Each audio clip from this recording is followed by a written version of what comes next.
Hey YouTube, Shinobi here with a review of the Kamen Rider O's Ankh Stand Set. So the box is very, very tiny. It is probably roughly about the size of the Ankh package that came with TaToba. Just a little bit bigger and obviously more colorful. So we have S.H.Figuarts, Ankh, Kamen Rider O's, Taka Torabata. Typical O's design. Just in a nice bright rainbow form, which is always nice. Fortunately, Ankh seems to have vanished for a. Oh no, there he is. There he is. Because he's all like, "Hey, combo da" and stuff. That was terrible, but anywho. So you get this Ankh. He is pretty much just Ankh.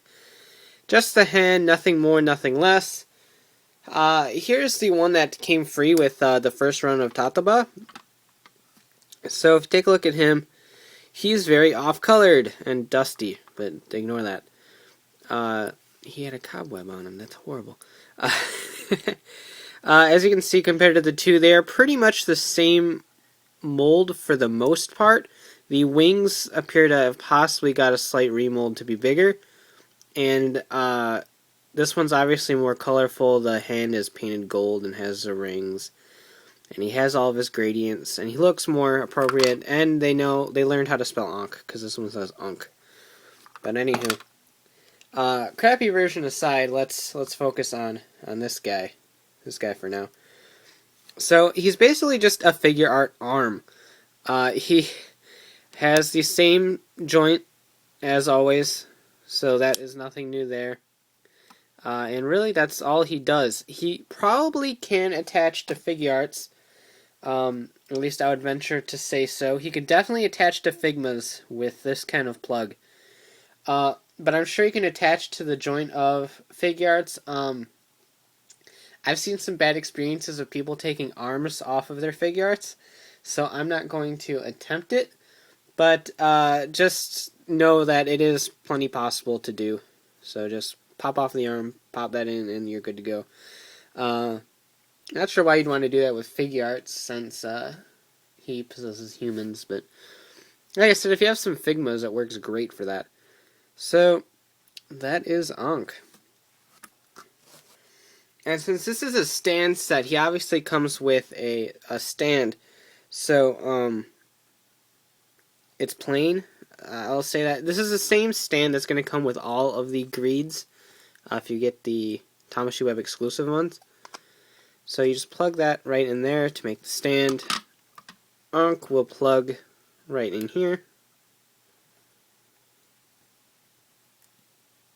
Just like that. And so Ankh's good to go. It also comes with these stacks of cell metals. Now you can position these either way. I'm going to position them closer to him on the curve.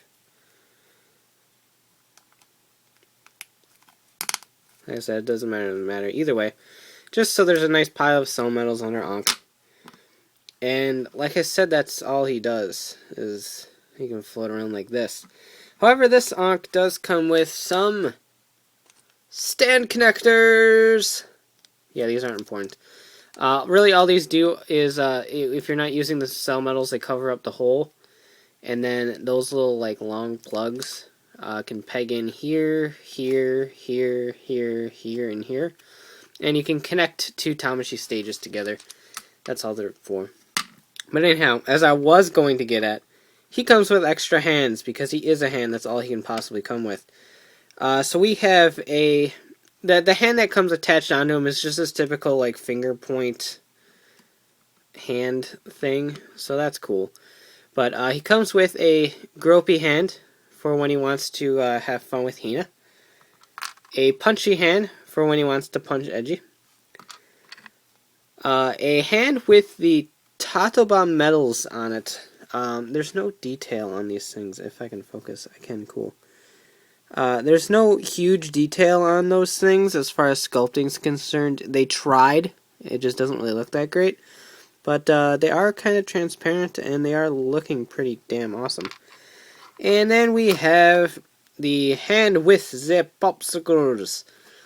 Everyone seems to love this hand. I think it is a cute hand. I am by no means posing Ankh with popsicles in his hand, but it does look pretty cool for certain displays and for certain like web comics and such like. And it is a pretty cool hand. I'm kind of happy that they did that, just because I do think it's cute.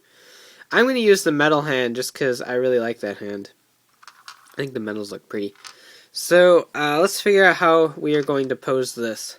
So probably some sort of a downward spiral, and then turn a little bit, pop that off, pop this on, just like that. Basically I'm trying to mimic the pose on the box right here. I'm going to tilt him a tiny bit more this way. And just like that. Downward slope a tiny bit. There we go. We'll go with that just because I think that looks pretty close to what's on the box and I think it looks cool. So, this set was only like 1,000 yen on AmiAmi. It's since sold out. But if you can find this for about that same price, it's not a bad pickup, especially if you didn't get this guy. If you got the old one, if you don't mind the coloration problems, you can probably just stick with the old one. But if you're trying to collect all of the Greeeds, I do recommend picking this up. It looks great on display. And despite the fact that this is going to create a paradox of some sort, here is Edgy with Ankh, so you can kind of get an idea of sizing and stuff. Looks pretty damn good to me. A goofy set, a weird release, particularly a weird standard release, but he's pretty cool. I dig it. So you can check out a written review at RidersRangersRambles.com, bringing the latest token news in the craziest way possible. And of course, you can check out ShukenShinobi.com for all latest updates on my reviews, and discuss Figuarts and O's and anything else at the Ram boards at RidersRangersRambles.com/forum. So take care, have a great one. Bye.